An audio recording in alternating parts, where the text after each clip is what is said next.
Hello wise ஒன்றுமே தெரியாதுன்னு நினைக்கிறேன். மழை பெய்யுது. இங்கே பாருங்க, மானத்தெல்லாம் அங்கே ரோஸாக இருக்குது. இதே இடத்துலலாம் வந்து உதிப்பான்.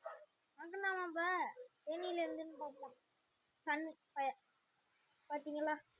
இது ஏன் இருங்க, நான் முடிஞ்ச அந்த ஓரத்தில் போய் காட்டுறேன். ரொம்ப காத்தடிக்குது. ரோஸ் கலரில் இருக்கு பாருங்க வானம்னா. என்னால் சரியாக எடுக்க முடியாது நைட் ஆனதுனால. பாருங்க ரோஸாக இருக்கும்.